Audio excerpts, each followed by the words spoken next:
Hello प्यारे बच्चों, आप सभी का अपना YouTube channel Y R S class में बहुत बहुत स्वागत है। तो प्यारे बच्चों, हम पढ़ रहे हैं राजीव प्रकाशन का जो आपका आंसर पेपर है। इसमें मैंने आपको इसके पहले की वीडियो में सेट नंबर 5 का खंड का पढ़ा दिया था। आज हम पढ़ेंगे खंड ख आपका है रसायन विज्ञान। यानी इस वीडियो में मैं आज आपको प्रश्न नंबर 5 और प्रश्न नंबर 6 जो कि बहुविकल्पी और अतुलित उत्तरी के प्रश्न होंगे, मैं उन सभी प्रश्नों को आपके सामने अच्छे तरीके से बताने वाला हूं। प्रश्न नंबर 5 का खंड आपसे कह रहा है शुद्ध जल का पीएच मान है। ऑप्शन पहला है 0, दूसरा ऑप्शन 1, तीसरा ऑप्शन 7, चौथा ऑप्शन 14। तो प्यारे बच्चों, प्रश्न आपके सामने कह रहा है, आप भी अनुमान लगाकर बताइए कि इन चारों में कौन सा ऑप्शन सही हो सकता है, अन्यथा हम खुद ही बता रहे हैं। तो प्रश्न है शुद्ध जल का पीएच मान है। 0 होता है, 1 होता है, 7 होता है या 14 होता है। तो प्यारे बच्चों, इन चारों ऑप्शन में ऑप्शन नंबर आपका तीसरा सही है, 7। यानी जो आपका शुद्ध जल होता है, सही पानी होता है जिसमें कोई गंदगी नहीं होती है, उसका जो पीएच मान होता है वो आपका ऑप्शन नंबर आपका तीसरा जो कि 7 सही है। का खाखंड आपसे कह रहा है निम्नलिखित में से कौन सी धातु साधारण ताप पर जल से अभिक्रिया करती है। प्रश्न है निम्नलिखित में से कौन सी धातु साधारण ताप पर जल से अभिक्रिया करती, यानी जल से क्रिया करती है, कौन सा धातु है। पहला ऑप्शन है कापर, जिसका संकेत Cu होता है। दूसरा आपका है लोहा, जिसका संकेत Fe होता है। तीसरा है जस्ता, जिसका संकेत होता है Zn होता है। जबकि चौथा है सोडियम, जिसका संकेत Na होता है। तो प्यारे बच्चों, धातु साधारण ताप पर जल से अभिक्रिया करती है। इन चारों ऑप्शन में ऑप्शन नंबर आपका चौथा सही है, सोडियम। यानी सोडियम धातु साधारण ताप पर जल से अभिक्रिया करती है, जो कि इन चारों ऑप्शन में ऑप्शन नंबर आपका चौथा सही है। जो गाखंड है इसमें कह रहा है प्रश्न प्रोपेनॉल में क्रियात्मक समूह है।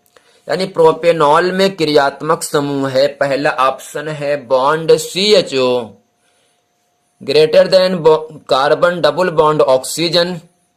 तीसरा ऑप्शन है बॉन्ड OH। चौथा ऑप्शन है बॉन्ड COOH।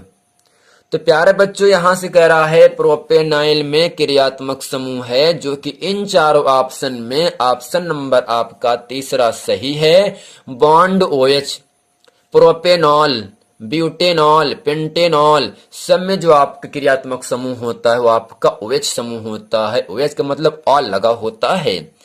तो प्यारे बच्चों, उम्मीद करते हैं सेट 5 का जो आपका खंड खा है, इसमें जितने भी प्रश्न नंबर 5 के बहुविकल्पी प्रश्न हैं, आप उन सभी प्रश्नों को अच्छे तरीके से समझ गए हैं। चलते हैं आपको लेकर प्रश्न नंबर 6 के का खंड में। तो प्यारे बच्चों, प्रश्न नंबर 6 का खंड आपसे कह रहा है फॉर्मल्डिहाइड और एसिटिक अम्ल का IUPAC नाम व रासायनिक सूत्र लिखिए। तो प्यारे बच्चों, आपको इतना ही लिखना है, फॉर्मल्डिहाइड और एसिटिक अम्ल का IUPAC नाम लिखना है और उसका रासायनिक सूत्र भी लिखना है। प्यारे बच्चों, प्रश्न नंबर 6 का खंड कह रहा है फॉर्मल्डिहाइड और एसिटिक अम्ल का IUPAC नाम एवं रासायनिक सूत्र लिखिए। इस प्रश्न का उत्तर आपके सामने जिस प्रकार से हम लिखे हैं प्यारे बच्चों, ऐसे ही आपको भी लिख देना है और आपको एग्जाम में 2 नंबर की प्राप्ति होगी।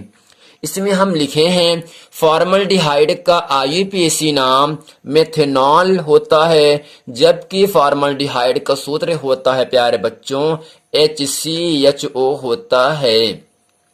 तो प्यारे बच्चों, जो आपका HCHO है आपका फॉर्मल्डिहाइड होता है और फॉर्मल्डिहाइड का IUPAC नाम होता है मेथेनॉल। दूसरा है एसिटिक अम्ल का IUPAC नाम एथोनोइक अम्ल होता है प्यारे बच्चों, और एसिटिक अम्ल का रासायनिक सूत्र होता है CH3COOH। तो प्यारे बच्चों, आपको इतना ही जानना है, फॉर्मल्डिहाइड का IUPAC नाम मेथेनॉल होता है और फॉर्मल्डिहाइड का रासायनिक सूत्र HCHO होता है। एसिटिक अम्ल का IUPAC नाम एथनोइक अम्ल होता है और एसिटिक अम्ल का रासायनिक सूत्र CH3COOH होता है। प्यारे बच्चों, यहाँ प्रश्न नंबर 6 का खाखंड आपसे कह रहा है क्या होता है जबकि केवल रासायनिक समीकरण दीजिए। पहला है प्लास्टर ऑफ पेरिस को गर्म किया जाता है, यानी प्लास्टर ऑफ पेरिस को जब गर्म किया जाता है तो क्या बनता है, उसका समीकरण आपको लिखना है। दूसरा है खाने के सोडे को गर्म किया जाता है, यानी जब खाने के सोडे को हम गर्म करते हैं तब क्या होता है, क्या बनता है, और उसका रासायनिक समीकरण भी आपको लिखना है। तो प्यारे बच्चों, प्रश्न नंबर 6 का खाखंड आपसे कह रहा है, का खंड है क्या होता है जबकि केवल रासायनिक समीकरण दीजिए। पहला है प्लास्टर ऑफ पेरिस को गर्म किया जाता है। तो प्यारे बच्चों, यहाँ आपको समझना है प्लास्टर ऑफ पेरिस जिसका सूत्र होता है CuSO4 × 2H2O, यानी जब प्लास्टर ऑफ पेरिस को हम 1000 डिग्री या 1900 डिग्री टेम्परेचर पर गर्म करते हैं तब आपका CuSO4 × ½ H2O प्लस 11/2 11/2 H2O बनता है। तो प्यारे बच्चों, आपको इतना ही याद रखना है, जब प्लास्टर ऑफ पेरिस को गर्म किया जाता है किस टेम्परेचर पर, 1000 से 1900 डिग्री सेंटीग्रेड ताप पर, तब बनता है CuSO4 × ½ H2O प्लस 11/2 H2O बनता है। दूसरा आपसे है खाने के सोडे को गर्म किया जाता है तो क्या बनता है। तो प्यारे बच्चों, आपको याद रखना है जो आपका खाने का सोडा होता है जिसका सूत्र होता है NaHCO3, जिसका सूत्र होता है सोडियम बाइकार्बोनेट। Na का मतलब सोडियम, H का मतलब बाई, CO3 का मतलब कार्बोनेट, तो सोडियम बाइकार्बोनेट, यानी जब सोडियम बाइकार्बोनेट अर्थात खाने के सोडे को हम गर्म करते हैं, जो डेल्टा का निशान लगा है ये दर्शाता है कि इस यौगिक को गर्म किया जा रहा है। यानी जब सोडियम बाइकार्बोनेट को गर्म किया जाता है तो यहां से बनता क्या है प्यारे बच्चों, Na2CO3 plus H2O plus CO2 अर्थात कार्बन डाइऑक्साइड गैस भी ऊपर निकल जाता है। तो आपको इतना ही ध्यान देना है प्यारे बच्चों, जब सोडियम बाइकार्बोनेट अर्थात खाने के सोडे को हम गर्म करते हैं तब बनता Na2CO3 जिसे कहते हैं सोडियम कार्बोनेट, और H2O जिसे कहते हैं जल, और CO2 जिसे कहते हैं कार्बन डाइऑक्साइड।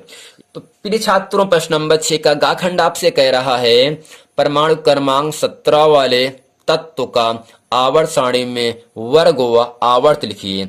यानी जो आपका परमाणु क्रमांक 17 होता है जिस तत्व का, वो तत्व किस आवर्त सारणी में, किस वर्ग में, किस आवर्त में है, उसका नाम आपको लिखना है। तो प्यारे बच्चों, प्रश्न नंबर 6 का गा खंड है परमाणु क्रमांक 17 वाले तत्व का आवर्त सारणी में वर्ग एवं आवर्त लिखिए। तो प्यारे बच्चों, आपको ध्यान देना है जो परमाणु क्रमांक 17 होता है उस 17वें स्थान पर आपका Cl है। Cl को हम क्लोरीन कहते हैं, अर्थात जो परमाणु क्रमांक 17 होता है वो आपका क्लोरीन तत्व का होता है।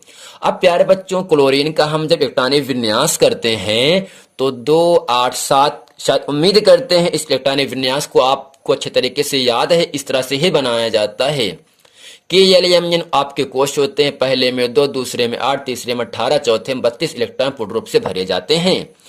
तो 2 8 2 10 10 7 17 हो गया ना। अब प्यारे बच्चे बताइए, एक पहला, दूसरा, तीसरा, पहला 2, दूसरा 8, तीसरा 7, अर्थात जो आवर्त है कितना है, तीसरा आवर्त है ना।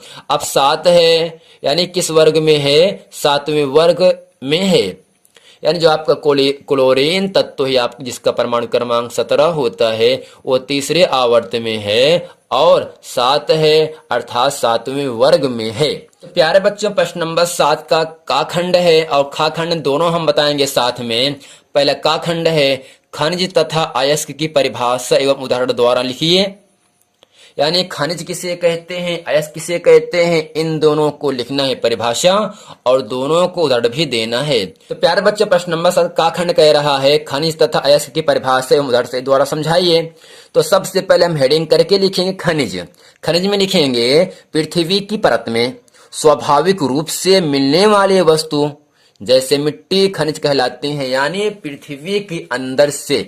इस तरह से भी आप लिख सकते हैं, पृथ्वी के अंदर से प्राप्त होने वाले पदार्थों को खनिज कहते हैं। जैसे मिट्टी हो गया, कोयला हो गया, ये सब क्या है, पृथ्वी के अंदर से प्राप्त होते हैं ना। अगर प्यारे बच्चों पृथ्वी के अंदर से प्राप्त हो रहे हैं जो पदार्थ, वो क्या कहलाते हैं, खनिज कहलाते हैं। ठीक।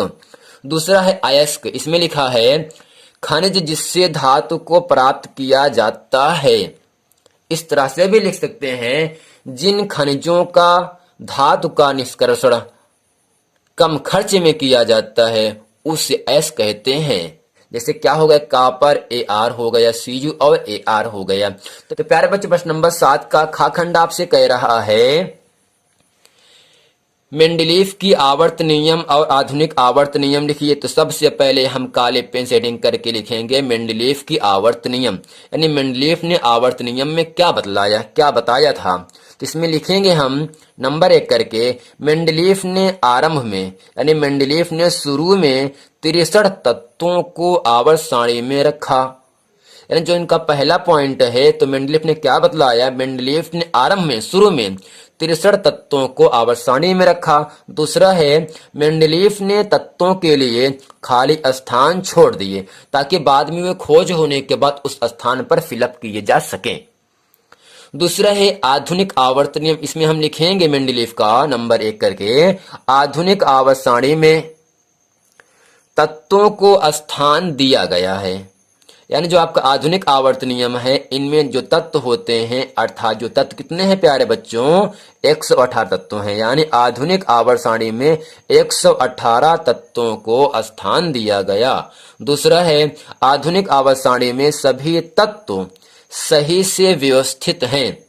आपको इतना ही ध्यान देना है प्यारे बच्चों, आधुनिक आवर्त नियम में, आधुनिक आवर्त सारणी में जो आपके 118 तत्व हैं, उन सबको जगह दिया गया है और आधुनिक आवर्त सारणी में सभी तत्व सही से, यानी सही क्रम में व्यवस्थित हैं।